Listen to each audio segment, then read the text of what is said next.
Welcome to the groundbreaking news program that delves into the heart of Mormonism, your weekly window into the unique intersection of news, history, and culture that resonates with the tapestry of Mormonism.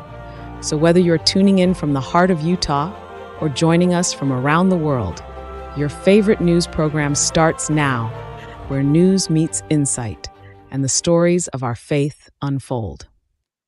Welcome, everybody, to the Mormon Newscast. I'm Bill Reel, and I am joined by my esteemed colleagues, Rebecca Biblioteca from the Hi, Mormonish everybody. podcast. How are you? And Radio Free Mormon and RFM. How are you doing tonight? I am doing great. Radio Free Mormon from too many podcasts to number. There is too many at this point, huh? You're having a lot of fun with that, though. Glad both of you are joining with me tonight. Folks, we're glad each of you are here for episode number 18 of the Mormon Newscast. It is April 22nd, 2024. And let me put up on the screen the layout here for tonight. So the stories we're going to talk about, RFM is going to share with us some new developments in regards to the Vegas temple, in regards to steeple height as a symbol of the faith. Is that such a thing? And then Rebecca will take us through who wears LDS garments less, men or women, and we'll finish off with a story about the light in their eyes, or the Mormon glow, as we've been trained to think about. So not to be confused with the Mormon Afterglow. No, there's the Afterglow CD, which was the great music that we all sort of listened to as well. RFM, take us into our main story tonight on the steeple height as a symbol of faith. Thank you, Bill. Well, this is a story that was covered over at Mormonish by Rebecca, I think, last week. And what I did was I was looking at it today, getting some slides in order. I started doing a little bit more research, and I found out a number of things that I think are very interesting and which I think are being broadcast for the first time this evening. But in order to get there, so this will take probably about 30 minutes. So I hope that you will allow me that time. I guarantee you that by the time we get to the end of it, you're going to go, OMG, you have got to be freaking kidding me. Okay, that's my guarantee. We'll see if it upholds. All right. We start with the McKinney, Texas LDS Temple, which has not been built yet. This is a drawing. A site has been selected for it. And the site is, of course, in McKinney, Texas. Now, McKinney, Texas is a little town that's north of Dallas. It's part of what is sometimes called the Fort Worth, Dallas Metroplex. It's all a bunch of towns that have run together as they've grown. So Dallas, of course, has had its temple since 1985. Now they're getting another one, basically, is what this is. It's just a little bit north. So it features a 107-foot top steeple and 173-foot 8-inch top spire. That is the total height of the spire. It's one of these very large spires that are causing a lot of concern among neighborhoods where these temples are being planted. So let's go to the next one. Now, in the last few days, stake presidencies in this temple district for the McKinney Temple, I think, takes up 5 stakes. And stake presidencies have been sending out letters to their members, asking the members to write letters to the planning commissions who are in charge of approving or disapproving the temples for whatever plot of land they happen to be on, and whether they run into zoning ordinances, which might say, no, you can't have that temple here because it's too tall, especially with that spire, with that steeple you've got. But they are directing their members to write letters of support for the temple to the people who are going to be making the decisions. And what they're saying now, very interestingly, we've got 2 of these letters, is they want them to focus on the steeple of the temple as an integral part of the religious exercise and religious observance of the Latter-day Saints. Now, this is, of course, news to me and anybody else who's been a member of the church for over 5 minutes, because never since 1978, and in all my research that I've done before that time, have I ever heard any general authority or anybody anywhere in the LDS church talk about the steeple of a temple as having anything to do with the religious practice of what goes on inside the temple. So let's go to this first letter to LDS members in the McKinney Temple District. This is in the Sherman, Texas stake, one of those 5 stakes I talked about. Sherman, Texas stake. The following message is being sent to members of the Sherman stake at the request of Elder Cannon our Area 70. So this is GA directed.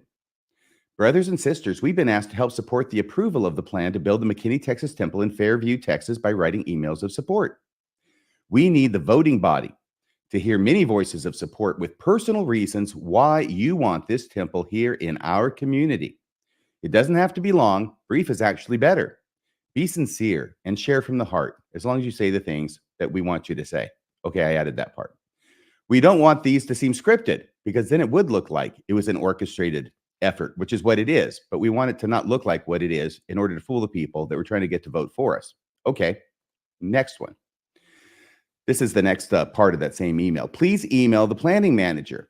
And I'm sure they give the email address there. It's been whited out. Subject line: resident in support for those who live in Fairview, or neighbor in support for those who live in a nearby town who are in the Temple District. In your email, you could answer a couple of the following questions. Not scripted, though. Why you're excited for and support a temple in Fairview, and what it will mean to you personally and allow you to worship God/practice your faith. How houses of worship in a community benefit the whole community, and how the temple helps those who attend to be better people and improve their lives, and therefore improve the community. How it will bless your family. While we want you to express your feelings in your own words, some key concepts would be helpful to the approval process. Well, what would those key concepts be, Stake President? A key message needs to be on the importance of the temple and how it allows you to worship as you choose. Okay, freedom of religion, religious observance, to practice your faith, religious observance, and that the building itself is a symbol of your faith. And then in parentheses, they helpfully including the steeple. Well, I'm sure this is a surprise to all the people who are getting it, but yes, I'm imagining they will do as directed and talk about how important that steeple is as a symbol of their faith.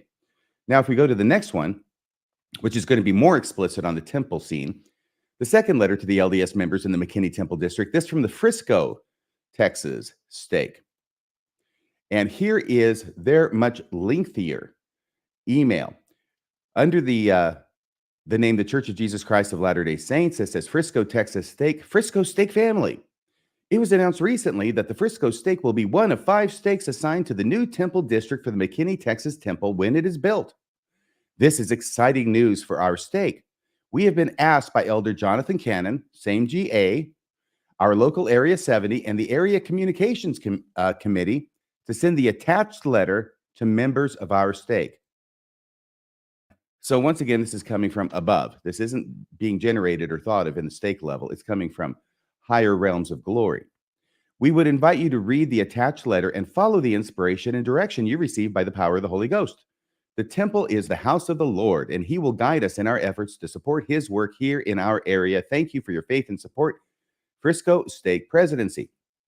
And so now here apparently comes the letter that they've been asked to share, which presumably came from Elder Cannon.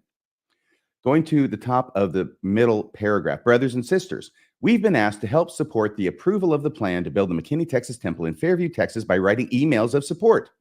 We need the voting body to hear many voices of support with personal reasons why you want this temple here in our community. It doesn't have to be long.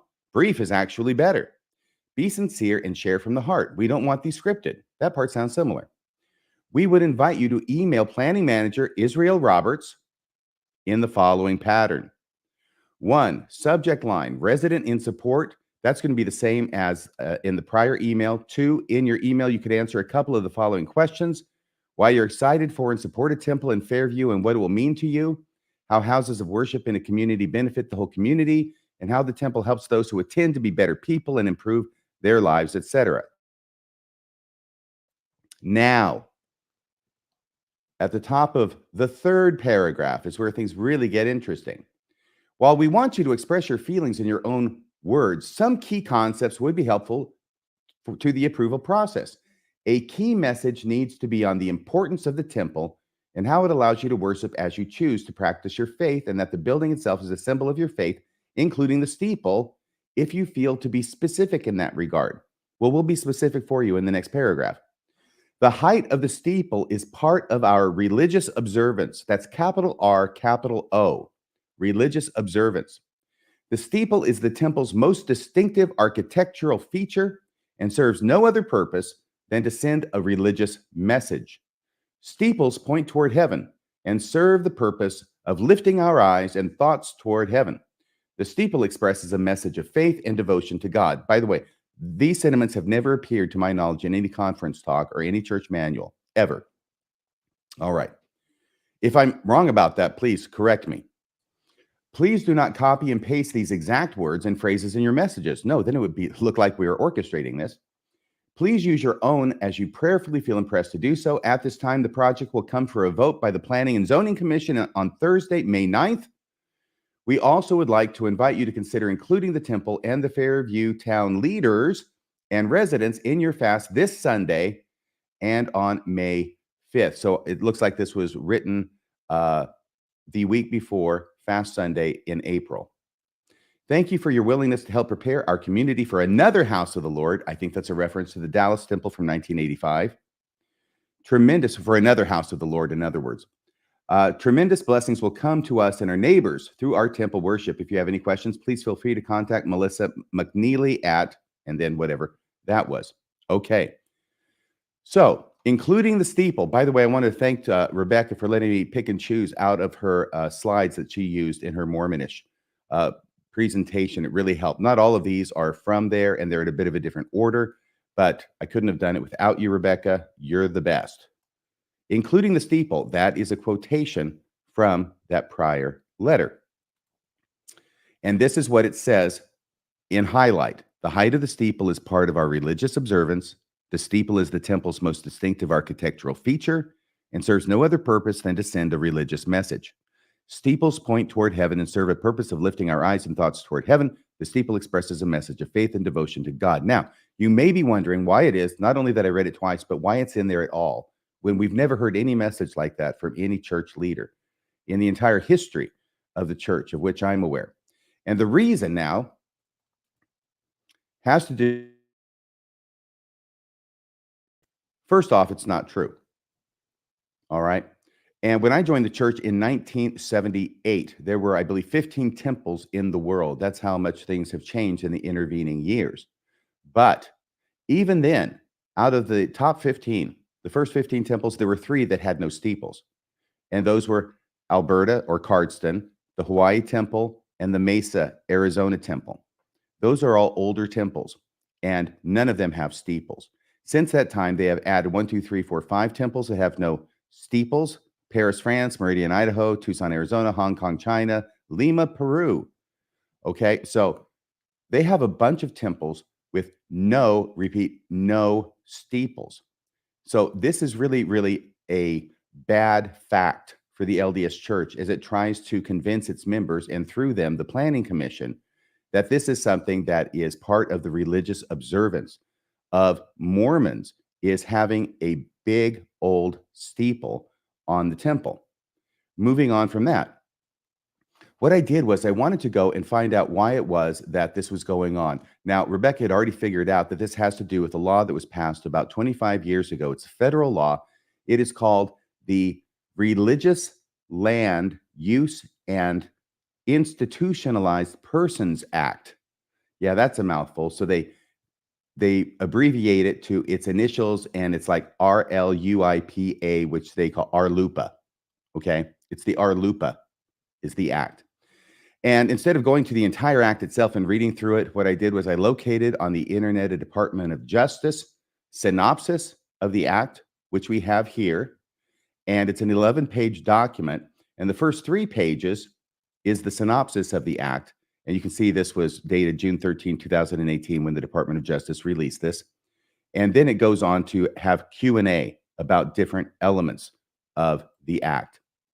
And they have questions and answers on the land use provision of this act. So you see there's 1, 2, 3, that's this 4th page. And what I'm doing now is I have close-ups of this entire page, but in 2 parts so that it's easier to read. Questions and answers on the land use provisions of ARLUPA. Who is protected and what type of activities are covered? Let me just tell you right now, okay? So that you can understand it when we come to it. The whole idea of this act is to say that if you have a religious or educational, but we're focusing on the religious part, a religious building that serves some kind of religious purpose, then that trumps any zoning ordinances that may exist in the municipality or government district in which this religious building is being reared. It is given, religious buildings are now given protected status under this federal law, ARLUPA, which means that if you're going to, as a city, not allow a religious building to be constructed, even though it violates your local zoning ordinances, then you have to come up with an overwhelmingly good reason as to why it is that you're targeting these poor religious people and discriminating against them and not allowing them to build their building the way they want to build it, as long as it's for a religious observance or a religious exercise, right? And it is the church who's building this religious structure that gets to determine whether it is part of their religious exercise. Judges don't get into that. They basically, if the religion says this is part of our religious exercise or observant, then that's good enough for us, and then we're going to allow it to happen. Now, having said that, now let's go ahead and read this, and hopefully it'll make more sense with that little preface. Who is protected and what types of activities are covered? ARLUPA protects the religious exercise of persons defined to include religious assemblies and institutions in addition to individuals. So churches, LDS Church covered, check. Courts have applied ARLUPA, for example, in cases involving houses of worship. Hello, ding, ding, ding, ding, ding. Houses of worship. Individuals holding prayer meetings in their homes, religious schools, religious retreat centers, cemeteries, and faith-based social services provided by religious entities. Houses of worship, i.e., temples. Oh, yeah, this covers temples. What does religious exercise include? ARLUPA provides that religious exercise includes any exercise of religion, whether or not compelled by or central to a system of religious belief. It doesn't have to be central to it. It doesn't have to be compelled by it. It's just something that you do as part of your religion. Thus, a county or municipality cannot avoid the force of ARLUPA by asserting that a particular religious activity is something that a religious group merely wants to do rather than something that it must do. For example, a town could not claim that Sunday school classes are not religious exercise because they are not religious exercises, whatever, because they are less central to a church's beliefs or less compulsory than worship services. So you can see how this act gives broad authority to churches in designating what it is that they're building as having something to do with their religious exercise. ARLUPA also specifies that the use, building, or conversion of real property, the use, building, or conversion of real property for the purpose of religious exercise shall be considered to be religious exercise. So building on real estate, yeah, religious exercise. This provision makes clear that religious exercise under ARLUPA includes construction or expansion, construction or expansion of places of worship, like temples, and other properties used for religious exercise. So obviously this applies to a lot of different things, but temples is squarely under what it addresses and protects. Courts have held that religious exercise covers a wide range of activities, including operation of various faith-based social services, facilities, accessories such as fellowship halls, parish halls, and similar buildings or rooms used for meetings, religious education, and similar functions. Operation of a religious retreat center in a house, religious gatherings in homes, and construction or expansion of religiously affiliated schools, even where the facilities would be used for both secular and religious educational activities. Who is bound by ARLUPA's requirements? In other words, who has to follow this federal law? Basically, everybody. ARLUPA applies to states, including state departments and agencies and their subdivisions, such as counties, municipalities, villages, towns, cities, city councils, planning boards, zoning boards, and zoning appeals boards. So who does it apply to? It applies to you. If you are any kind of government agency or subdivision in the United States, yeah, this applies to you, pal. So you better sit up and pay attention and allow these things to go forward, even if they violate your local zoning rules. All right. Now, I wanted to go back to that highlighted part from the email, that second email we read, the letter, right? Now, let's read it again and see if this makes more sense to you, why it is they're wanting all the members to include this in their letters to the city council and the planning commissions in McKinney, Texas. The height of the steeple is part of our religious observance, capital R, capital O. They are forcing the language to fit within what is protected by the ARLUPA federal statute. The steeple is the temple's most distinctive architectural feature and serves no other purpose than to send a religious message. Can you see how they're crafting this language to fit what ARLUPA protects? Steeples point toward heaven and serve a purpose of lifting our eyes and thoughts toward heaven. The steeple expresses a message of faith and devotion to God. See how religiously observant the use of steeples in temples is? It's obviously protected by ARLUPA. All right, that's why that's there. Now, question. Why didn't the church lawyers in McKinney, Texas simply cite to the 2000 federal law and claim victory, or do so in the future, and come in and say, look, ARLUPA says that, and by the way, I want to say this. I don't know right now whether that very large 170 some odd foot steeple that's planned for the McKinney, Texas temple violates any zoning ordinances in the place where it has been selected and the property purchased for it to be built. Do you know the answer to that, Rebecca? Oh, yes, it absolutely does violate. Yes, there's a lot of different pieces in there, and they're all. But yes, it's a 35-foot roof line, and then anything above that, there's going to have to be some kind of special condition, which is why we're talking about this. But yes, it does. I figured there would be, because the church is having this habit, it seems, of selecting temple sites in residential neighborhoods instead of in places where they would fit into the zoning that already exists. They're trying to put it in places where zoning is for residential, and these steeples end up over and over again, we've seen this in other places, violating the zoning ordinances that are in effect for that zone where they're putting the temple. All right, thank you for answering that question, Rebecca. I figured that was the answer, but I also figured you would know. The answer is, so why don't the church lawyers in McKinney, Texas just go in, cite to ARLUPA in their briefing and say, we win, King's X. Hey, we can do this. And I think the answer is because there is nothing the lawyers can cite to in the records of the church that would support their claim, which they have to make as part of this motion, that temple steeple height is part of Mormon religious exercise, because there isn't anything there. If they could quote to it, so from an address by Gordon B. Hinckley back in the 1990s, where he talks about how important, the temple spire height is to our religious exercise, boom, they would have this, but they don't, because it's a fiction. All right. It is a fiction that they are now trying to put across to the city council members and the planning commission in McKinney, Texas, and they're trying to put it across through their members. Therefore, they are having the church and its lawyers, therefore, they are having the members, because they can't do it themselves because there's no record. They are having the members mention it in letters to the McKinney Planning Commission and City Council as if temple steeple height is something that members of the church already understand as being part of their religious observance, capital R, capital O. Now, these are my thoughts, my conclusions right now, based upon the research that I've done actually this morning. And so I will bracket them with the fact that, yeah, I can't say this is hard and fast, absolutely what happened, but it sure looks like it makes sense with the facts. Now, this is a story that has to do not with the McKinney, Texas temple, but with the Boston, Massachusetts temple.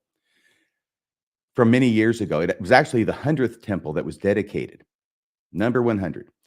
And this says, not long after construction, this will tie in, believe me, big time. Just bear with me. Not long after construction of the Boston, Massachusetts temple began, a few neighbors became alarmed by its size and filed suit with the intention to have the temple torn down. The plaintiffs argued that the state's Dover Amendment, that'll be important. It's a law in the state of Massachusetts that has effect in the state of Massachusetts, which basically says something similar to what ARLUPA ends up saying, which is if you are building something as a religious organization and it's part of your religious observance, then you kind of get a King's X on this, and you're going to be able to build it regardless of whether it violates the local zoning, unless the government entity in which the temple is being built can show overwhelmingly that they need to violate or they need to not allow it, and that it serves this huge government purpose. It's really important, and this government purpose can be achieved in no other way than by infringing on the structure of this religious organization. So that's why it's so powerful. But this is the Dover Amendment. It is in Massachusetts. It is a Massachusetts state law and therefore applies only in Massachusetts. Okay. ARLUPA is a federal law which applies in all the states. All right. Going on with this article, the plaintiffs argued, these are the neighbors who don't want the temple there. The plaintiffs argued that the state's Dover Amendment, which exempts religious buildings from local zoning, violated the separation of church and state. So they're saying that the amendment itself is unconstitutional. The federal judge disagreed and ruled in favor of the church. Salt Lake Organizing Committee President Mitt Romney escorted U.S. Senator Ted Kennedy through the Boston, Massachusetts temple during the VIP open house. That's the one I wasn't invited to. Were you invited to that one, Bill? The VIP open house? I was not Rebecca? allowed to go to that. No. Oh no, I'm banned from things. Remember, like Book of Mormon Central dinners? Yeah, I never get invited. I get banned. Okay, well then I don't feel so bad. No. But Mitt Romney was there to escort Ted Kennedy through the VIP open house through the Boston, Massachusetts temple.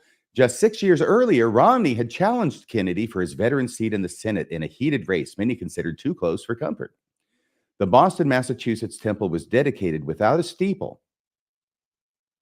The Boston, Massachusetts temple was dedicated without a steeple due to a lawsuit contesting the proposed height of the steeple.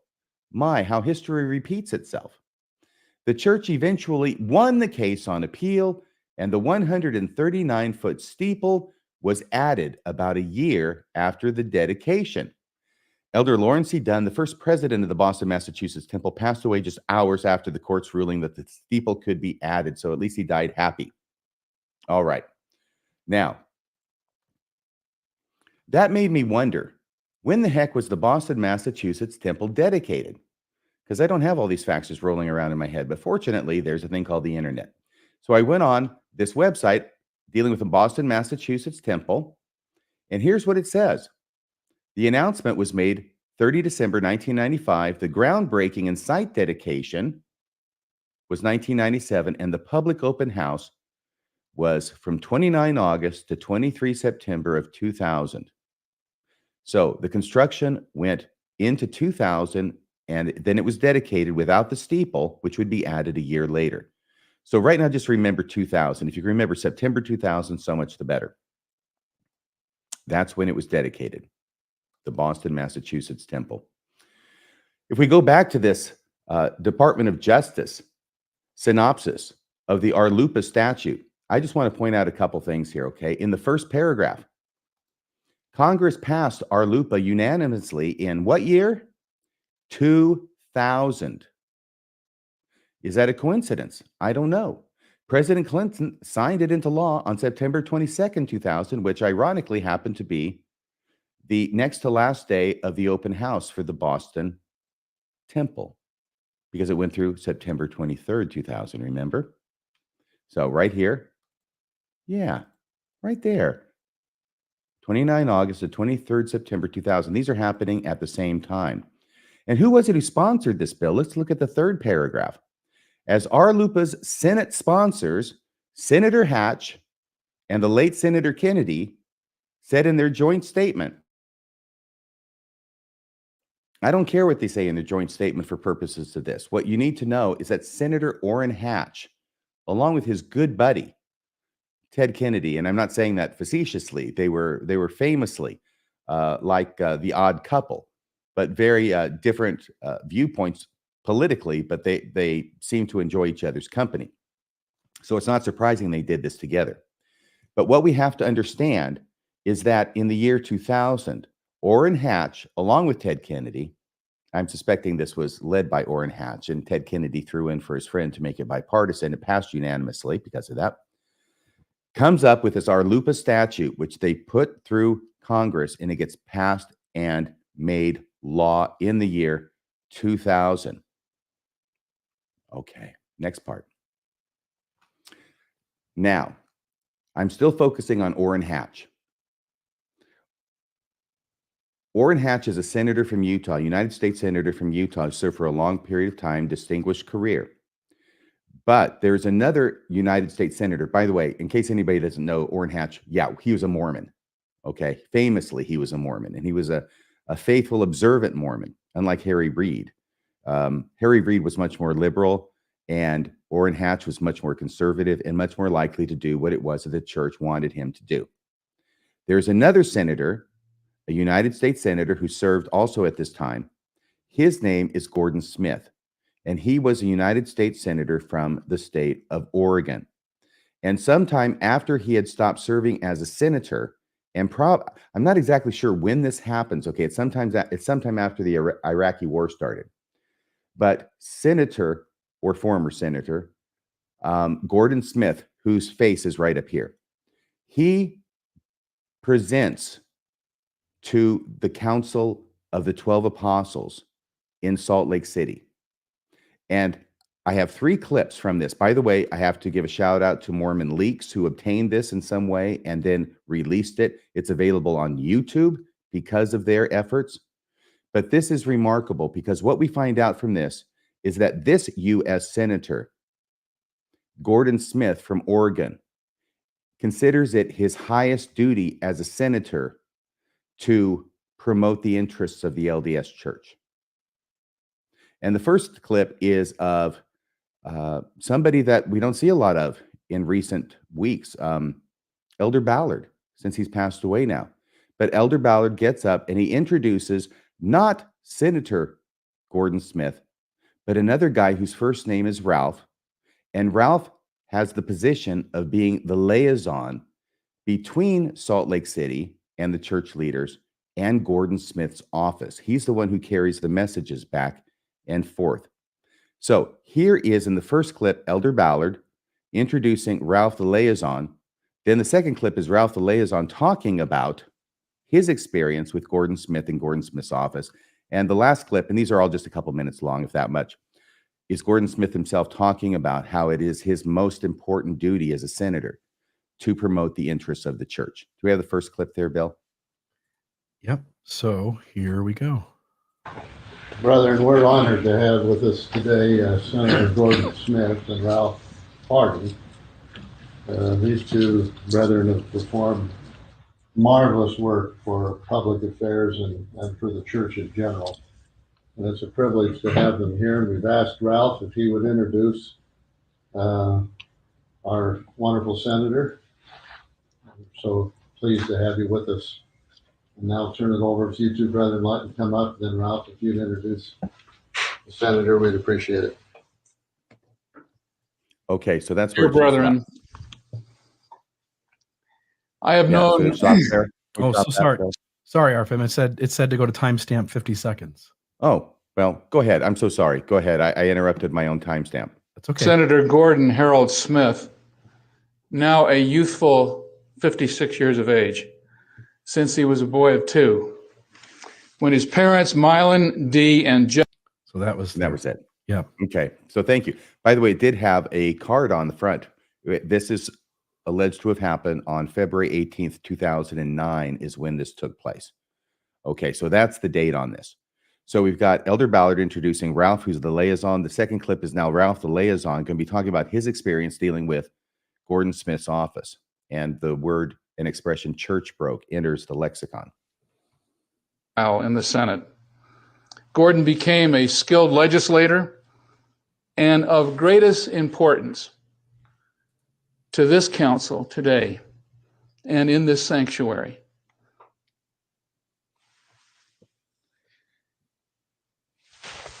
I stand as a witness of his tireless advocacy for the vital interest of the Church of Jesus Christ of Latter-day Saints. For in my experience, he always stood ready first and foremost as a high priest and as a covenant member of the Church of Jesus Christ of Latter-day Saint, and receptive and able and willing to serve its most vital interest in Washington and, in fact, internationally. Though I can't remember any Latter-day Saints that were permanent members of his staff, it was fair to say that his staff in the Senate was church broke. In fact, not many months ago, his legislative director called me on the phone and he said, "Ralph, you haven't called us for 6 weeks. What are we supposed to be doing?"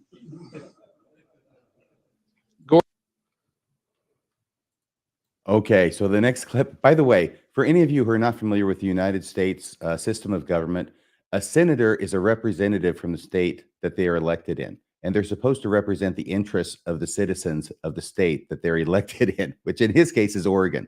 His job is not, repeat, not to represent the interests of the Church of Jesus Christ of Latter-day Saints or any other church as far as that goes. His job is just to represent the interests of the people who elected this guy. But he gets elected. He's a faithful Mormon. And of course, as faithful Mormons will do, especially if they're church broke, really the representation of the people who elected him is secondary. And it's the church, the church, the church. That's who he's going to put on the front burner. That's the top shelf. That's who he's going to make a priority of representing their interests. And the liaison said that as well, incredibly saying that sometimes he would get calls from people in his staff saying, we haven't heard from you, i.e. we haven't heard from the liaison with the church in Salt Lake. We haven't heard from the church in Salt Lake in 6 weeks. What are we supposed to do? You got to tell us, man. We're here for you. Just give us the marching orders and we'll take care of business here in Washington, D.C. Now there's a brief clip here of a rather long address by Gordon Smith himself, in which he expresses the same kind of sentiments. This is just a minute or two at the most. Thank you very much, Ralph, for your way too generous introduction. Brethren, I'm honored to be in your presence.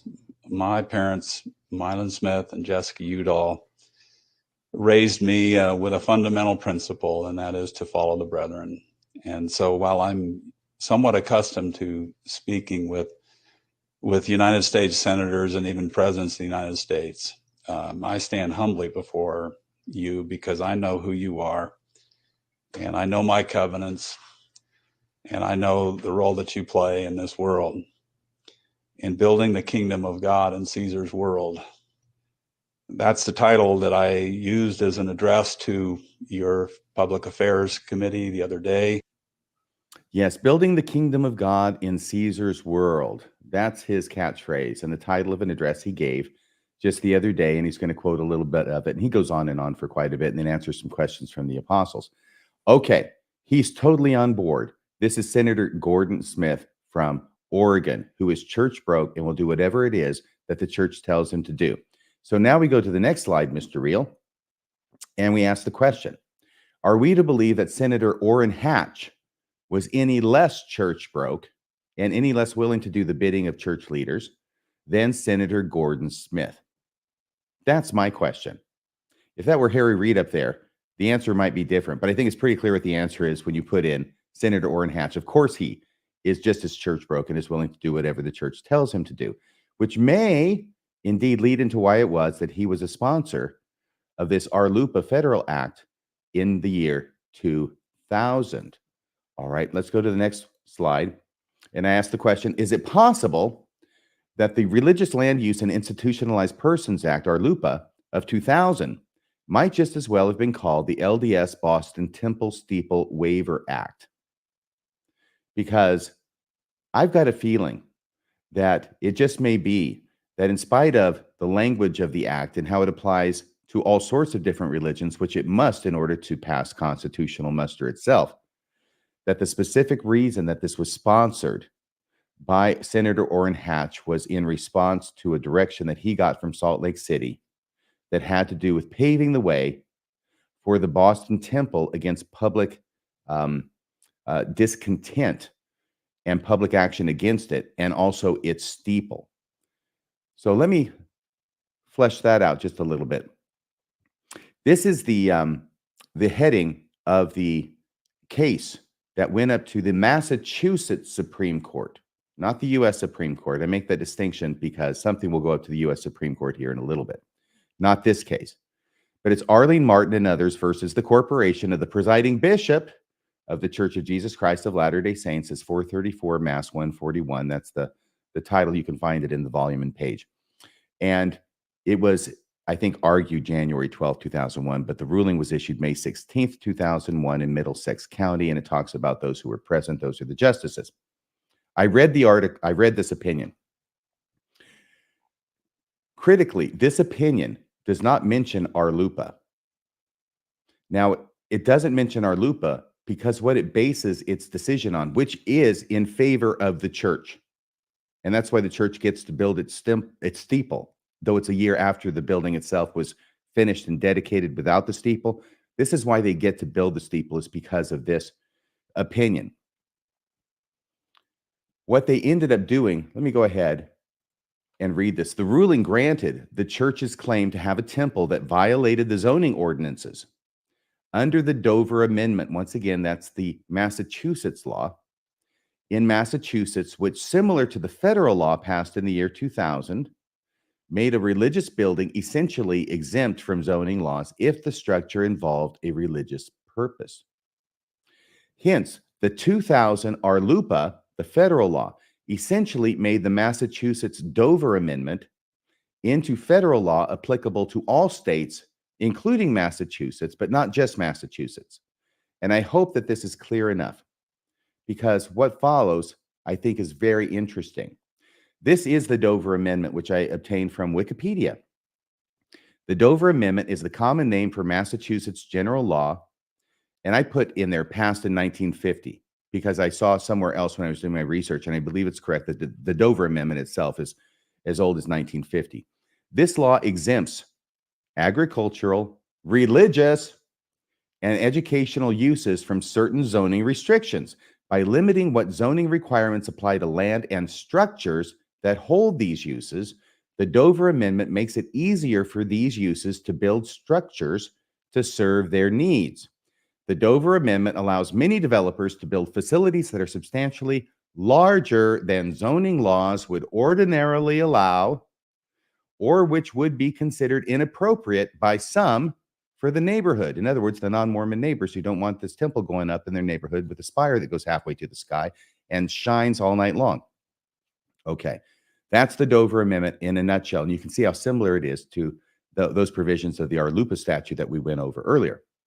Question I ask, why pass then? Why pass a federal law in the year 2000, the ARLUPA statute, when the Dover Amendment would ultimately prevail in the Boston Temple Steeple case? You don't need this federal law when you've got a law in Massachusetts that does the same thing, and which indeed ends up being the law that the Massachusetts Supreme Court uses in order to uphold the violation of the zoning by the church in its steeple. The answer, which came to me this afternoon, is because the Dover Amendment itself was at the same time being challenged as to its constitutionality, which the U.S. Supreme Court would not rule on until January of 2001, when the U.S. Supreme Court upheld the constitutionality of the Dover Amendment in a completely separate case. So here's the issue.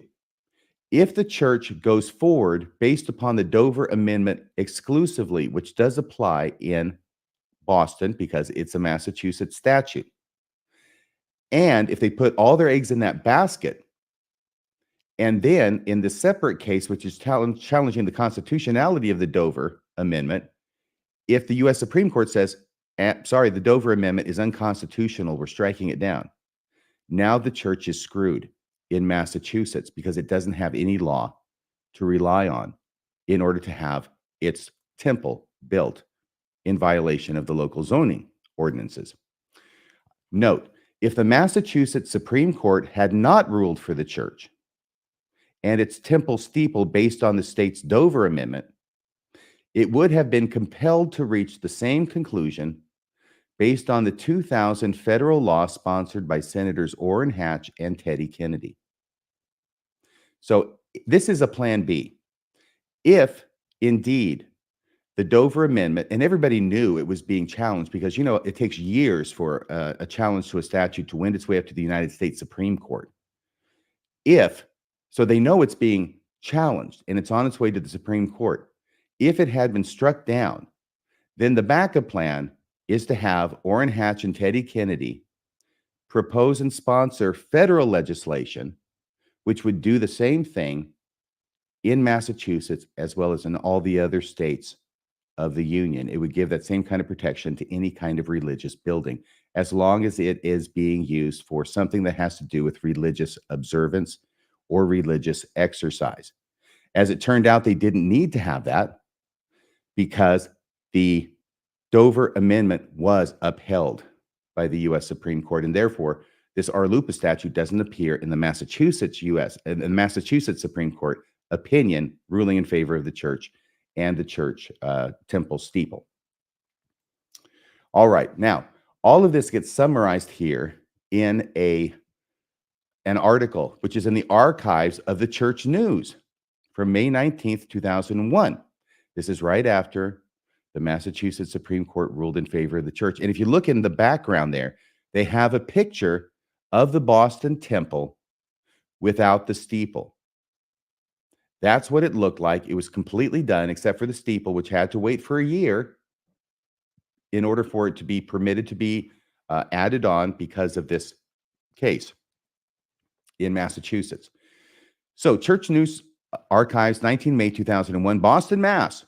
A unanimous ruling by the Massachusetts Supreme Court May 16th ended a lengthy debate about the height of the Boston Temple and paves the way for the church to complete construction of a steeple.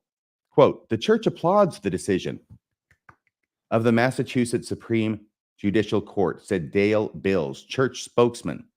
The court's decision truly reflects the religious freedom that has been long cherished in New England, in clearing the way for the church to mount a single spire on the building. The court has ratified and affirmed the earlier judgments of those who are best able to make such decisions on behalf of the community.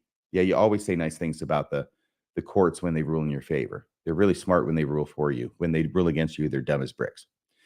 The article goes on. The dispute hinged on whether the steeple was critical to the religious purposes of the temple. Remember those emails that are going out now, even as we speak? The religious purposes, the steeple. This is 2001, mind you. A local governing board in Belmont, Mass., where the temple is located, originally approved the steeple, stating that the state's Dover Amendment granted religious edifices exemption from local zoning restrictions. And I highlighted this one in red because this is where I found out about it. The U.S. Supreme Court also upheld the Dover Amendment in January of 2001 by saying that it did not grant unconstitutional advantages to religious groups. But several vocal opponents of the temple who lived nearby in an upscale neighborhood, which I guess is where they decided to plant the temple, contended that the steeple was not necessary for worship and that it should not be allowed to exceed zoning laws. Their argument prevailed with a trial court judge last year who said the steeple was not a necessary element of the Mormon religion. But in its May 16th ruling, the state's highest court unanimously disagreed. Writing for the court, Chief Justice Margaret Marshall rejected the decision of the trial court in a 17-page opinion, saying that, quote, it is not for judges to determine whether the inclusion of a particular architectural feature is necessary for a particular religion. See, they get to kind of decide that themselves. And the final page, the steeple we really believe, oh, that's a giveaway. See the really part? This is from the a member of the stake presidency in Boston. Notice what he's saying. Remember, this 2001. The steeple, we really believe, is an integral part of the symbolism of the building. This has been going on a while, hasn't it? Said Grant Bennett, a member of a stake presidency in Boston. By the way, anytime somebody puts really in front of believe, it's usually an indication that they're lying. I'm just saying. The steeple, we really believe. If they really believed it, you'd have to put really in front of it. And that's the quote from Grant Bennett, a member of stake presidency in Boston, quoted by Associated Press as he responded to inquiries from the local media. The ruling effectively ends the case. Brother Bennett said, construction of the steeple will begin soon and should be completed this summer. The church plans to construct the steeple with minimal impact on the neighborhood. The stately 70,000 square foot Boston Temple was dedicated without a steeple on October 1, 2000 by President Gordon B. Hinckley. And that steeple was built after this decision and put back on top there the following year so that it could look, instead of like this, like this. And isn't that much more satisfying if you're a neighbor in this upscale community who is fighting against this temple and its steeple every step of the way. Hmm. Rebecca, what do you think? I know you've been following this a long time, and I know we had a discussion this morning after I wanted to share with you what I was finding out, and I was really excited about it. That's true. RFM and I and my co-host Landon kind of arrived at the same conclusion almost at the same time. So he was excited to tell me. I was yelling, "Don't scoop me." That's what happens behind the scenes. But I have to say, I have not seen that Smith video for a while. And I just, oh my goodness, I forgot how upsetting that is. And I just want to mention before I make some comments about RLUPA is that some of the clips that you didn't see is, when he was here, I'll even read this. I found a quote. While Smith eventually became an opponent of the war in Iraq, because remember, this is back in the early 2000s, Smith said that he initially voted for it because I felt the Lord's hand and I did not think missionaries, LDS missionaries, would ever be allowed in the Arab states unless the rule of law took hold there. So if you ever question that there is influence from the LDS church in the federal government, do not question this. You can watch videos like this. He also said that his temple recommend was more important to him than his election certificate. So just a little side note, but if you ever question the influence, which speaks exactly to RLUPA, what we're talking about.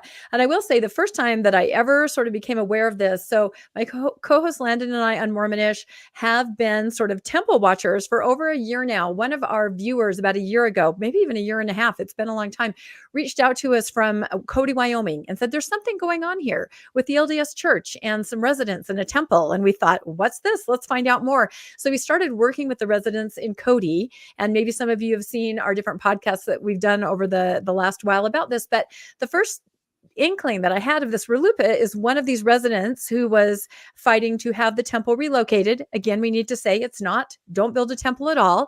It's just follow the laws of the land. One of the women asked me, are there any temples with domes?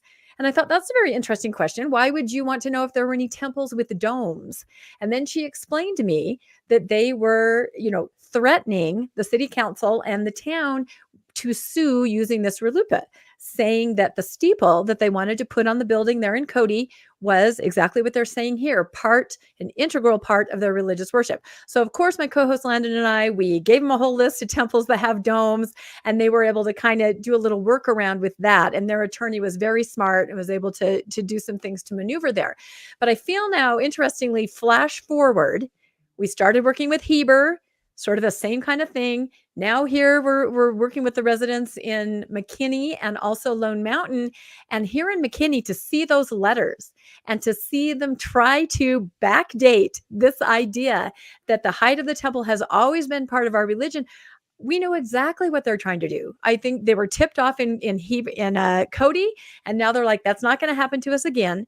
We're going to have something to point to show, just like RFM said, that it is indeed a central tenet of our religion. So it's just been fascinating to me to see it play out in real time.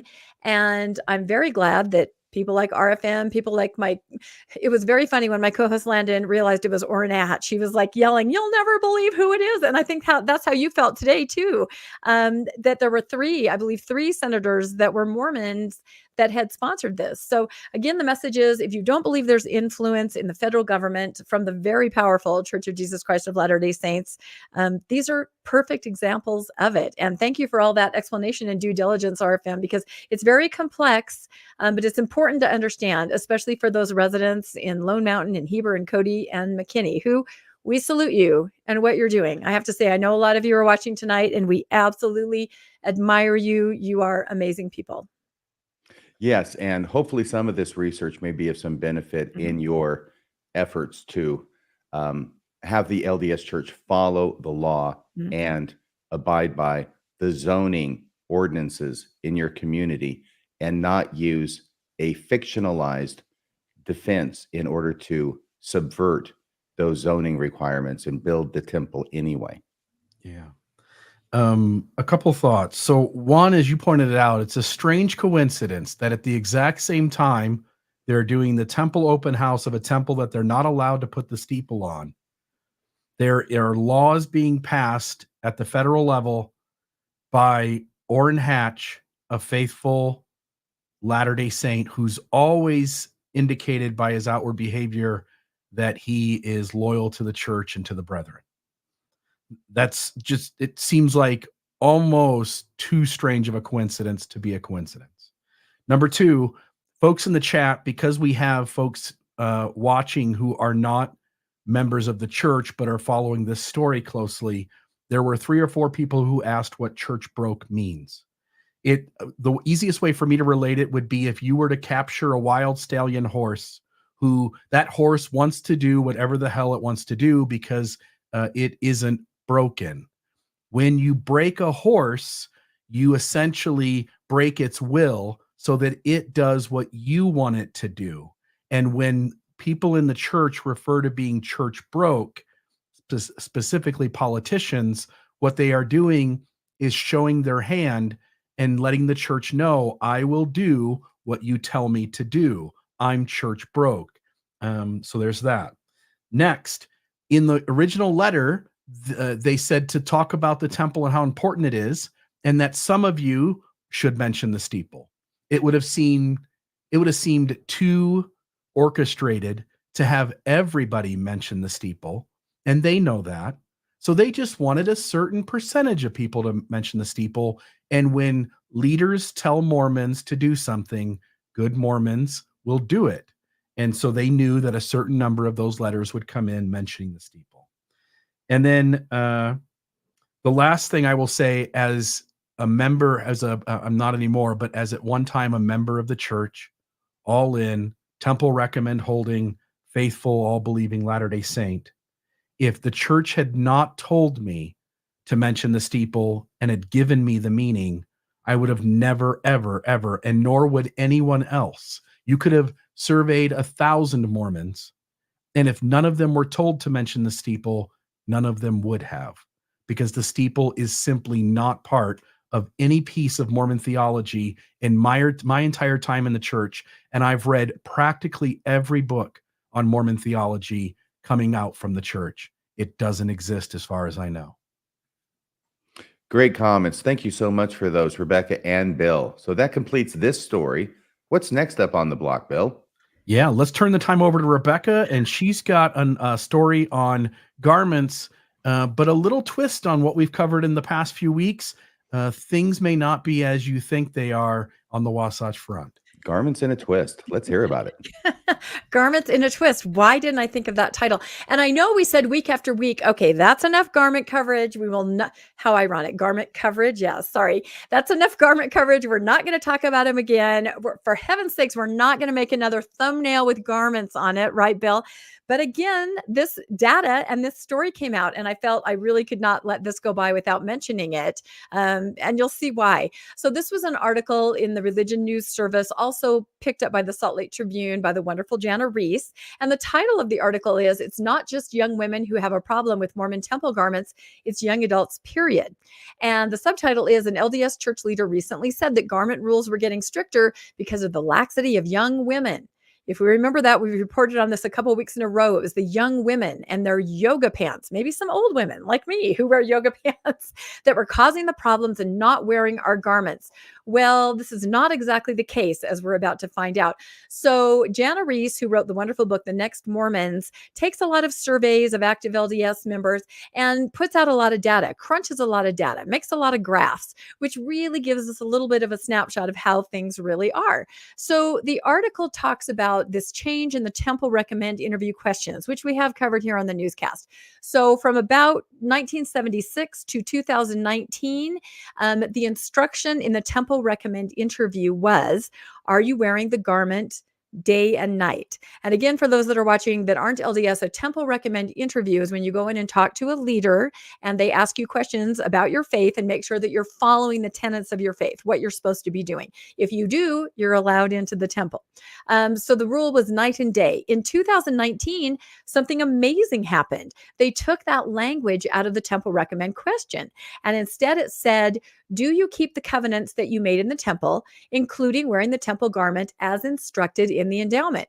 Well, the instruction was kind of vague. And so a lot of people took that to mean, oh, it's a don't ask, don't tell. They're going to leave it up to personal interpretation, personal revelation, your relationship with Christ and wearing the garment.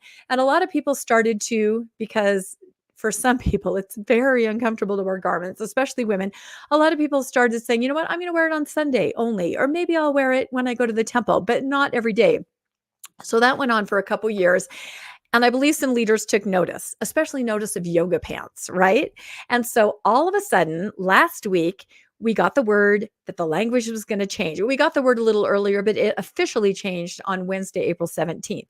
So now the language, when an LDS member goes in and sits with the bishop and they check to see if you're keeping all the rules, this would include paying tithing. It would also include drinking coffee, some of those kinds of questions. Now the language is, do you honor your sacred privilege to wear the garment as instructed in the initiatory ordinance? That will be followed then by an explanation, and it's a paragraph that I think we've covered here before a couple of weeks ago, that the garment should be worn day and night throughout your life. And if you are engaging in an activity where it has to be taken off, and I'll leave that to your imagination, you must restore it as soon as possible, meaning put it right back on. So that was interesting. They definitely called out women and they definitely changed the rule. So we learned about this because a general authority gave a fireside where he said, this is all about women and their yoga pants, and they're not wearing the garment, and instead they're wearing these horrible yoga pants.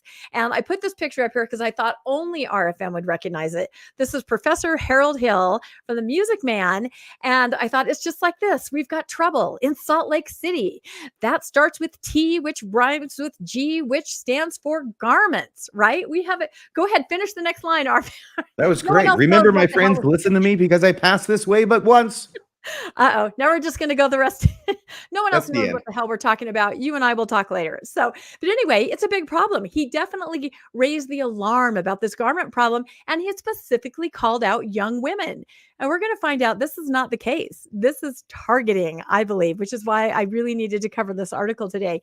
So we'll go on to Jana's the survey. They asked some general questions. And again, they're interviewing people who should be wearing garments. These are endowed members who are active and they should be wearing their garments. So the questions were like, I'm wearing them today. I wore them yesterday, but not today. I wore them more than 5 years ago. I mean, it really runs the gamut if you run through this, but they're trying to get a sample of how often people are wearing garments within the last week, within the last month. So this graph is really interesting. So there's a couple different takeaway points from this. The first was that the majority of people that are supposed to be wearing their garments, and those are the people in this survey, 54% of them said, yes, today when I'm sitting down to take this survey, I am wearing this garment.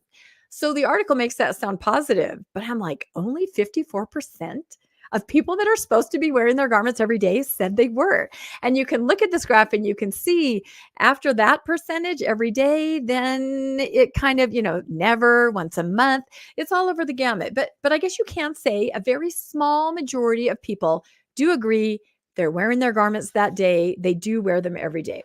So a second graph, a second point is that women, and this is where it flies in the face of everything that they reported in the last couple of weeks, women are actually slightly more compliant in wearing their garments than men, which I thought was really interesting. The difference is 56% of women and 53% of men. But even so, to make that judgment that just because perhaps it's more obvious if a woman isn't wearing her garments, and why are you looking at the yoga pants anyway? I don't know. But they made that generalization that it was women. And in reality, it's men who are less frequently wearing their garments. So that was something really interesting that Jenna Reese was able to pull out. So she says in here, I thought was cute, that gendered yoga pants theory does not hold up under scrutiny. So if you take anything away today from this article, that's what you need to remember. The yoga pants theory, nope, it's not valid, not at all. So the third takeaway from the data that she crunched is that it really is more generational than it is gendered as far as who is wearing garments. So it says that 8 in 10 baby boomers, and that's anybody that was born before 1965, I missed it by that much, although my kids still refer to me as a boomer. Thank you. They are predominantly wearing their garments. 84% are wearing the garment day and night. And then it just goes down from there. You've got Generation X, which is 42%. You've got Millennials, 36%. And interestingly, Generation Z, younger than Millennials, 41%. And I thought that was kind of interesting. I'm not sure if that has to do with more missionaries or men and women going, but still not at all those numbers that you see in the baby boomers that are a little bit older. Let's see. And again, she wanted to make sure that we recognized in this article that these are people that should be wearing these garments. These are not post-Mormons or people that don't identify as Mormons. These are the people that are in the pews every Sunday, that are endowed, that are attending the temple, and they should be wearing the garments. So honestly, it should be 100%, but it's not. The numbers are going down and down based on age, based on generation, not gendered, which I thought was really interesting. So, one of her takeaways here is that garment compliance among the younger members appears to be very low, especially for the millennials, as we saw from that last graph. She says it's likely understandable if the church's own research is producing these figures that it wants these members to fall in line, and it uses the Temple Recommend interview as a vehicle to encourage that. And that means checking, shaming, withholding to make sure that people are wearing garments. And I love this AI because all I typed in was young woman in bishop's interview.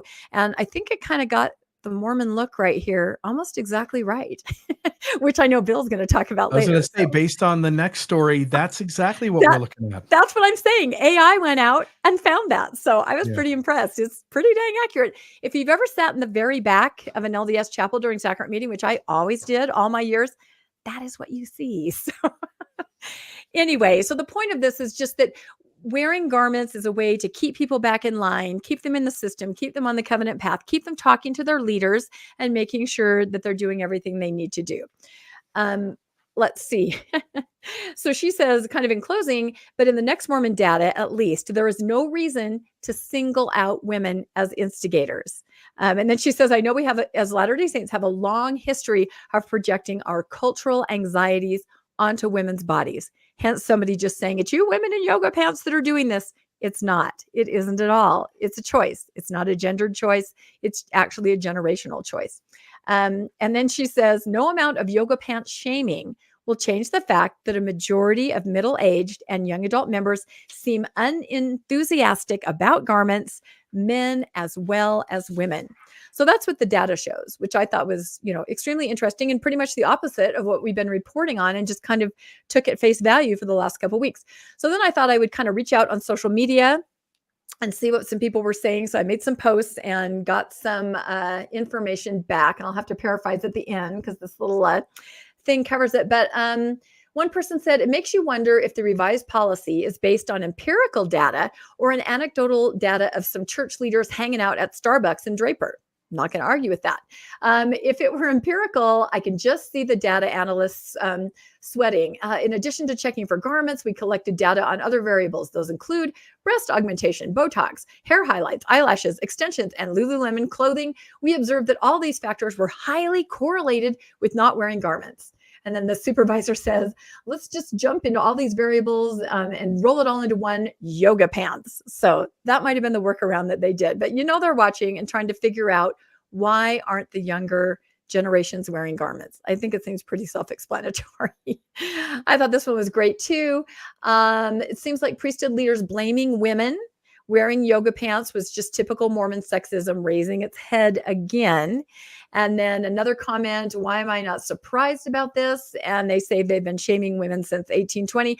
So I thought, here's a woman in 1820 in her yoga pants. Yes, it's been going on for centuries. So I was surprised that I could create and generate AI when I said women in 1820 wearing yoga pants. It actually did it. So I thought that was great. Here's another comment that said 100% of the people making the rules are old men who spend all day in tip-top air-conditioned offices. I guarantee if they were anything but businessmen, lawyers, and doctors, the rules might be different. I bet if there was an asphalt worker in the Q15, the rules might be more lax. And that could be true. Maybe not quite in touch with the reality of the common person and the problems that wearing garments pose day to day. So this was a great comment, I thought. I think I just have one or two left. They don't have to wear garments, but for some reason they choose to. They truly religiously love to suffer for their faith.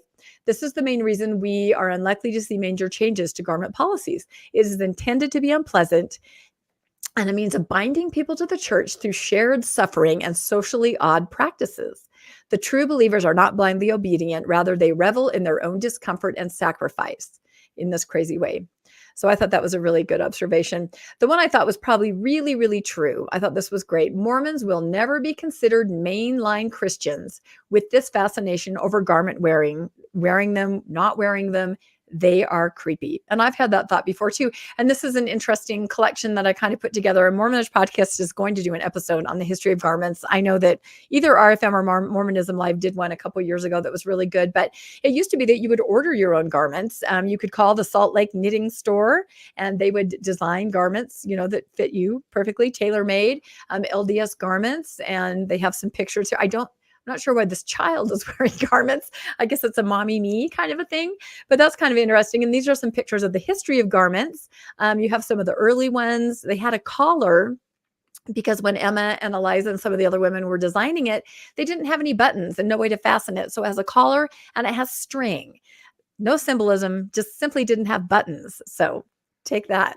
You can see kind of the generation, the one piece, the two piece, the union suit, and then the kind of the two piece that we have today. Here's an earlier picture. But the history of garments is really, really interesting. I came across something I thought extremely unusual that I'm going to show you as I go to our next slide. This is a magazine article in the Observer, right? This is 1978. A reporter came to Salt Lake City to learn about Mormons and learn about garments. And you can't read it too well, but the headline in red says, "Revealed, the Mormon chastity garment for a full frontal, see page 30. So, I used to be a librarian. I've spent like the last week trying to find a copy of this archived magazine because dang it, I want to see that full frontal. But obviously there's a curiosity. We all. Don't we all? Well, yeah. The thing I didn't know was that Scott Baio was a Mormon. Exactly. I thought it looked like Scott Baio too. I feel like that hairstyle doesn't match exactly what he's wearing, but apparently somewhere in these pages of this magazine from 1978, there is a full frontal view of what the Mormon garment looks like. So people were curious, to go back to that last Reddit post. People are curious about what it was, and it definitely sets you apart. And I think I'll leave you with this last slide. You might want to cover your eyes. You might remember this guide. For every person who won't wear their garments when they should, there is another person who's wearing their garments when they shouldn't. This is bow and arrow guy, and he appeared on the news. He had been arrested, and they wanted to interview him a couple years ago about what happened. And he was wearing, you can't see it. I think it might be blocked off by the slide, or maybe you guys can, but he was full on wearing his garments. And this was just on a news program here in Salt Lake. And again, I question why the people filming this would not have, they know what that means to have someone sitting there in their garments, why they wouldn't have maybe encouraged him to put something else on. But anyway, garments will always be a hot topic, to wear them, to not wear them, what's happening. But I'm hoping maybe this is the last coverage of garments that we'll have for a while. What do you guys think? I don't know. It's open. Oh, sorry. Go ahead, Bill. This is what church broke looks like right here. Yes, absolutely. That's this is the Mormon version of Hawkeye. I don't know. Any thoughts, Bill? What do you think? It's not women, it's men that actually are wearing their garments less. We should be offended over the last coverage of the last couple of weeks. Yeah, three things. First thought is that I think one of the factors, and I'll say why I think so, but one of the factors I think is that garment sales are down. When the church went lenient on the temple question, less people were going to wear their garment all the time, which meant less garments were needed, which meant less people were buying them. And you say, that's a silly thing, Bill. That's never come up. Why would you think that? Well, it's because in 1981, the church revised its Book of Mormon. And by 1987, it had a huge surplus of them that it couldn't get rid of. So what did the church do? It invented the family to family Book of Mormon program, which was put out to the members as a way to increase member testimony, to bring converts into the church. But what it really was a way for the church to get rid of old inventory and to not have it any longer sitting in boxes taped up in a warehouse.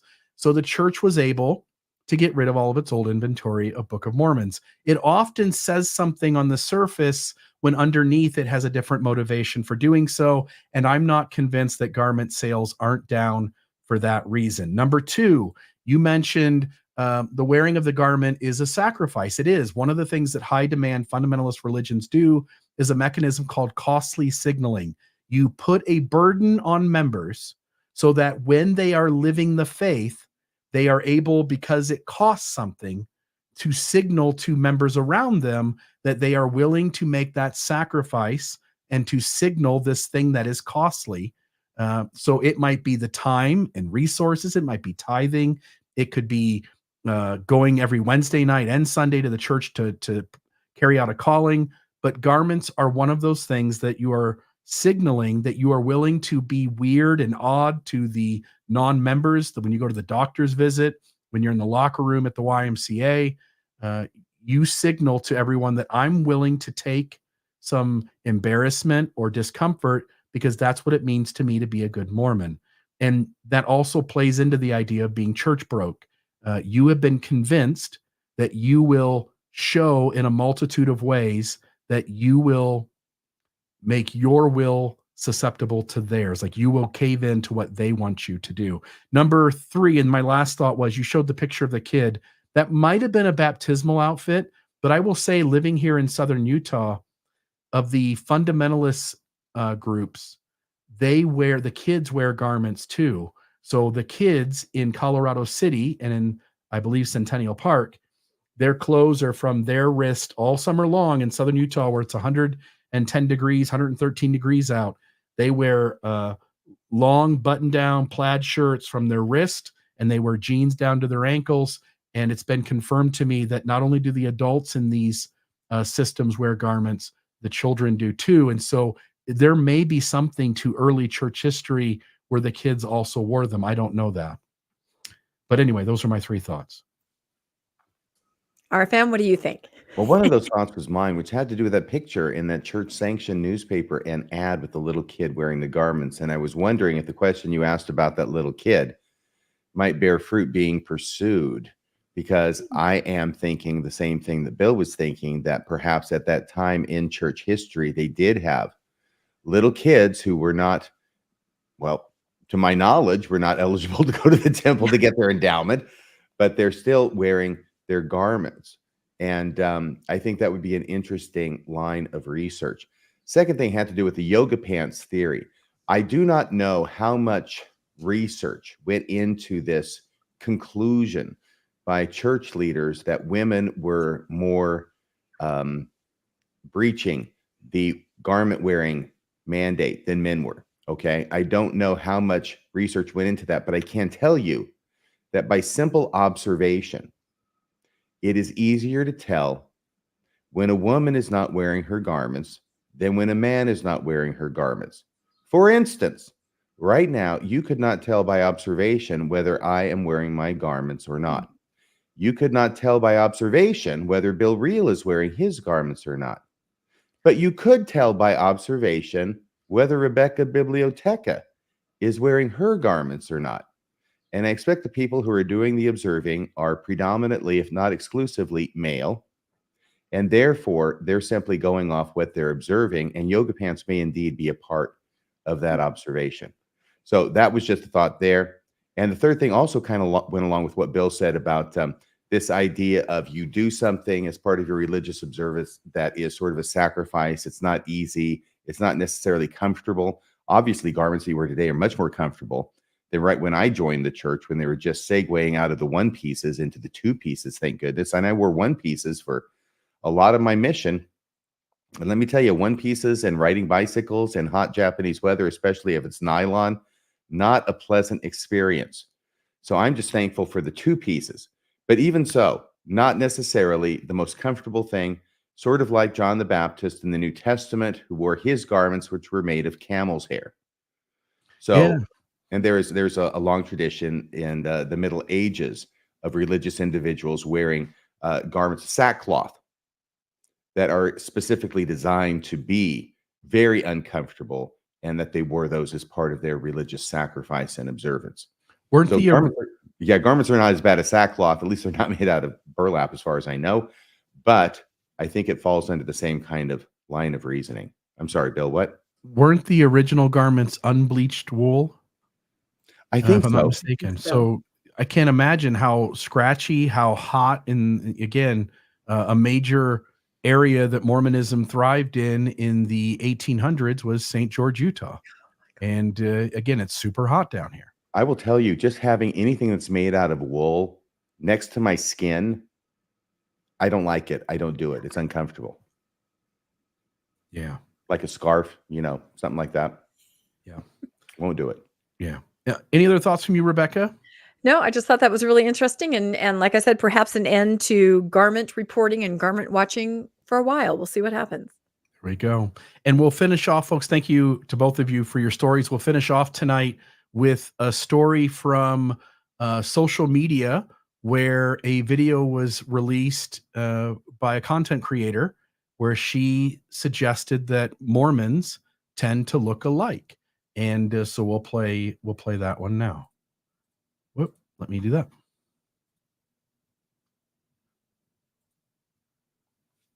Former LDS member Alyssa Grenfell shared her belief that Mormons resemble each other due to the limited gene pool and shared cultural traits.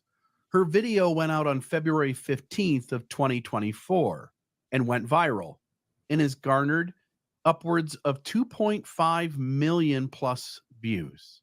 And in recent weeks, major news agencies have picked up on the story.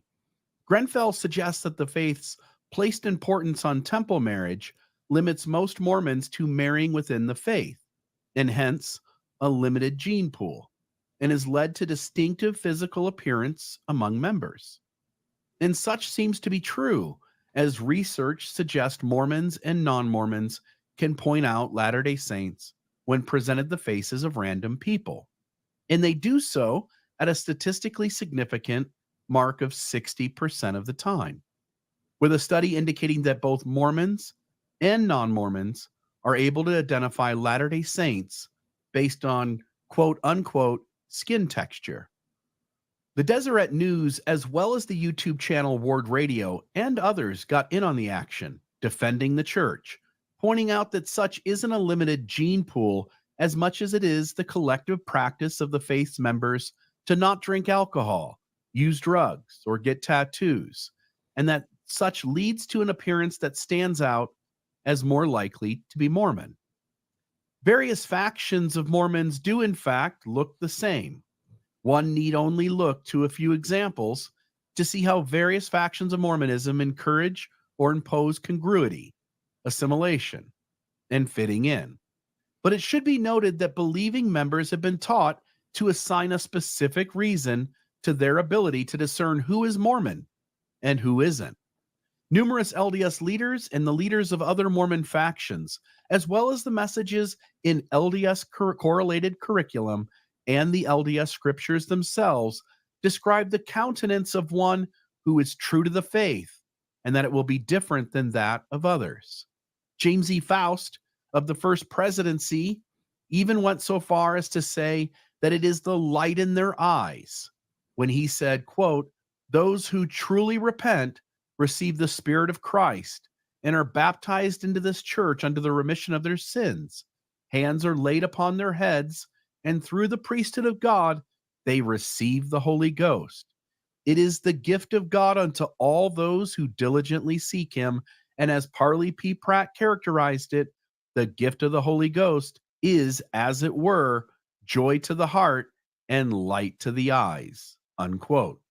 The church's website defining countenance as the general appearance of a person's face, which often reflects spiritual attitude and state of mind. And while Mormons may be discernible based on an outward countenance such as skin tone or the quote-unquote light in their eyes, it is worthy of note to acknowledge that so many LDS abusers, right up to their being caught and their crimes publicized, had the same righteous countenance. Bishops, mission presidents, stake presidents, Mormon therapists also were seen by their wards and stakes as being righteous and having the Holy Ghost and having the light in their eyes. LDS leaders such as Paul H. Dunn, Jeffrey R. Holland, and Russell M. Nelson all are credited with appearing to be righteous in spite of their propensities to embellish or fabricate stories over and over again. Maybe whatever the look is that Mormons have that is recognizable and sets them apart, that maybe the main takeaway is that even if being able to point out the Mormon in a lineup is a real thing, and it seems to be, that such says nothing about the capacity of those with the light in their eyes to commit horrendous crimes, to lie and deceive, and to carry out horrific instances of abuse, challenging the notion that physical appearance has anything to do with moral character. So, what do you think? I thought it was quite an interesting statistic that Mormons could get picked out with a 60% accuracy, and that the study noted that it was skin texture, skin, whatever it was it said. And I certainly know, like, again, Mormons don't have tattoos. That's an easy giveaway. Mormons aren't drinking and smoking. So I think there's some maybe shade of skin color that sort of is affected a little bit by some of that stuff if you're not as healthy. But also, as the content creator Alyssa pointed out, that there is sort of a limited gene pool. If Mormons are only marrying Mormons, then, you know, the only new genes that come into the pool is if there's converts happening. And we all know that converts aren't occurring at near the rate of the total membership of the church. It's a small little addition. And so I'm curious what you guys' thoughts are on her idea that it is a limited gene pool, and what Ward Radio and the Deseret News wants to say, which is it's more of like the obedience to the commandments, not getting tattoos, not smoking or drinking, that's what affects it. And then maybe your 2 cents on my point of view, which it doesn't matter. What does matter is it actually is real that Mormons can be pointed out, and that nothing has to do with one's countenance having the Holy Ghost, because those people are committing atrocious crimes all the time. RFM. Okay, a couple thoughts. First off is this. I think the question is asking, how much is nature versus how much is nurture? And whereas I think in some instances, yeah, you could say they look like, yeah, they're Mormons because they're Nordic and they have blue eyes and, you know, the clear complexion and beaming. Okay. Yeah, there's a lot of Nordic influx into Mormonism, but that's not the end of the story. I tend to think that there's at least a portion of this that has to do with the fact that Mormons are taught that you're the only people who are happy on the face of the earth, because only in Mormonism can you be truly happy. Everybody else has this fake happiness. So you need to slap this fake happy smile on your face wherever you go. So people look at you and say, hey, you're happy. How come you're so happy? And you can tell them about Mormonism and get them baptized so they can be happy like you. I think that has something to do with it. Now, I'm going to tell you the story, okay, which is actually going to link this story with your story, Rebecca. All right. So I am back from my mission. I'm 22. I am auditioning for this musical down in Austin. It's citywide. I'm all excited about it. And I've got my jazz pants on. I've got my T-shirt on. I got my jazz shoes on. I've just done a great audition. I did pretty good. I'm also wearing my garments at this time, right? But they're completely covered up by the shirt. You know, I'm being chaste, I'm being modest, but I'm also being faithful because I'm sweating like a pig. So anyway, I go up on the stage after this and I'm wiping myself down with a towel. This other guy, I don't know anybody there. I'm the new kid in town. And here comes this guy. His name ends up being Rusty, right? And what I don't know about him is that he's an inactive member of the church. He's a super nice guy, Rusty. But I don't know who he is. So I'm standing up on the stage. He comes up and he looks at me. Very first words out of his mouth. We've never met. And he says, hi, I hope you don't mind my asking, but are you Mormon? And immediately the thought runs through my mind, oh my gosh, he can see the light coming from my face.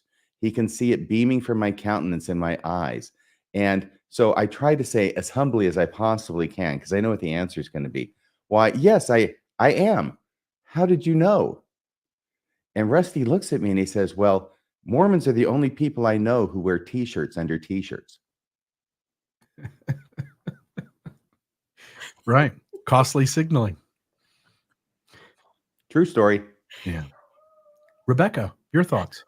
Yeah, I mean, I think there's truth to that. Of course, if you go to Disneyland or SeaWorld or some kind of amusement park and it's hot, you can always spot the Mormons. They're the only ones that have sleeves that come to here and shorts that come down below the knee. Of course, you can spot that. So there's definitely the health code and the dress code. But yeah, I was very interested in what you said about countenance. I like to call that we "We love you, Brother Bundy syndrome." Because I don't know if everyone knows, but of course, famed serial killer Ted Bundy was for a time a Mormon, and he was in a ward when he was arrested, I think, for the first time. And the ward rallied around Brother Bundy because his countenance said he was a great guy. And there's a giant poster that the ward made for him. "We love you, Brother Bundy," and it has pictures all over it and signatures, because they couldn't tell from his countenance and the light in his eyes what he was really doing. Once on Ex-Mormon Reddit, I made a post. It was my most successful one ever. And I said, "Don't these two have lovely countenances?" And it was a picture of a husband and wife smiling.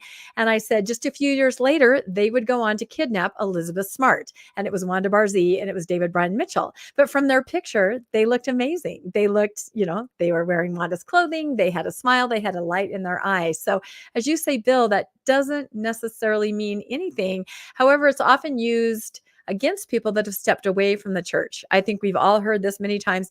The light has gone out of your eyes. Can't you see on their countenance now, how unhappy they are? And it's very subjective. That's all. I think of recent posts with David Archuleta, of course, and he does look very different than he did a year or so ago when he was doing gigs for the church and he was more active in the church.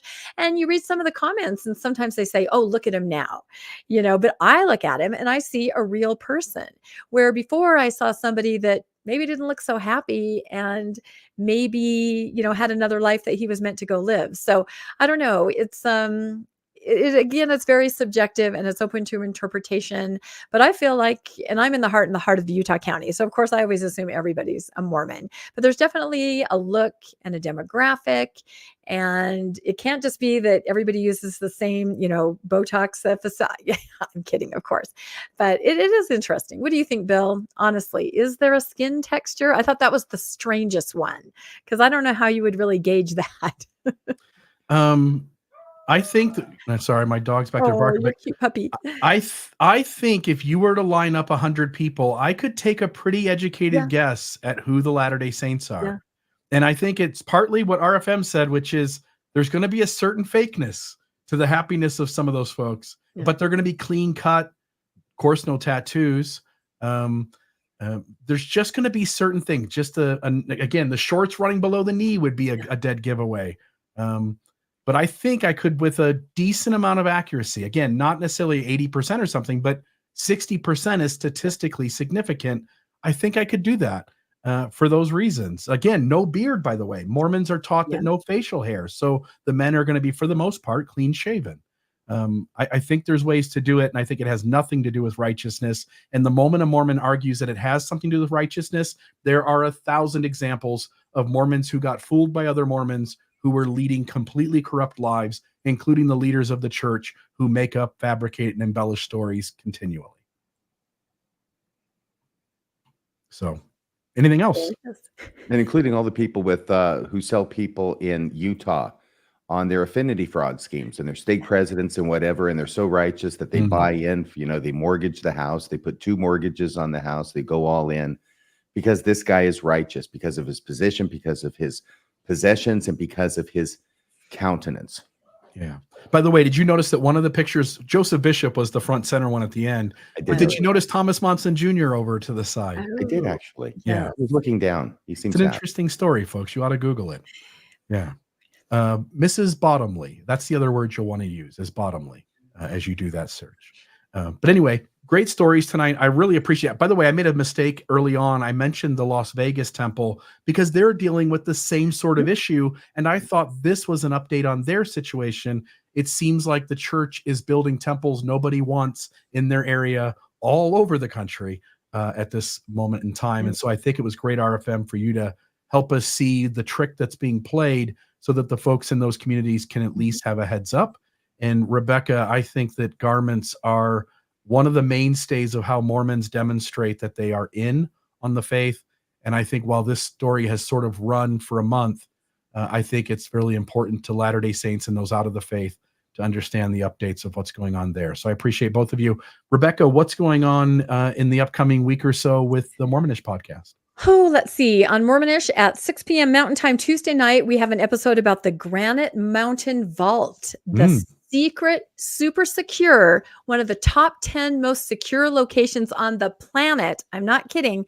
That the LDS Church owns, and what is in that. We are talking to a former employee. So that'll be really interesting. Also, along the lines of temples, I just got invited on Sunday to go on Nemo the Mormon's podcast to talk about all 4 temples at once, because that's important. It's the big story of what the LDS Church is doing in the playbook in all 4 places: Heber, Cody, Lone Mountain, and McKinney. So that's at 1 p.m. Mountain Time. That should be pretty interesting to dissect that with Nemo the Mormon. Awesome. And Radio Free Mormon, what do you have going on, my friend? Well, this Wednesday, 2 nights from tonight, we're going to, on Mormonism Live, have as a guest Lars Nielsen, who has just written an exciting and provocative and controversial new book positing a different way than anybody has come up with before as to how it was that the Book of Mormon was composed and written and came to pass. Yeah. Awesome. And over on the Mormon discussion side, we just released a video this week that was the top 10 evidences that the Book of Mormon is not true. It's under an hour, and I think it shares, it says 10, there's actually 11, but within those 11 are just multiple points in each issue. I think, folks, if you're looking for something that can very quickly give you the entire gamut of the problems with the LDS Church's truth claims, we put that video out, and then we broke them out into 11 shorts as well. So each of them are available independently also. And then behind the scenes, we're working on, really quickly, we're working on an interview about Joseph Smith's polygamy. We've been talking with Clark Abood, who posits that Joseph Smith is not the originator of polygamy. And now I'm in the midst, I've already got those 2 episodes recorded. Now I'm in the midst of working with Dan Vogel to create a response, and I will mesh those 2 together so that as you watch Clark Abood, you'll see Dan Vogel come on the screen and have a chance to rebut why he doesn't see the evidence as strong that Clark is pointing to. And so that's upcoming as well. I appreciate, again, both of you. To the audience, thank you so much for joining us here at the Mormon Newscast. And hopefully, Mormonism, as it always does anyway, will do some exciting things this week. And we will see you next Monday at 6 p.m. Mountain Time with the Mormon Newscast. And we'll see what's happening in Mormonism then. Good night, everybody. Good night. Good night, everyone.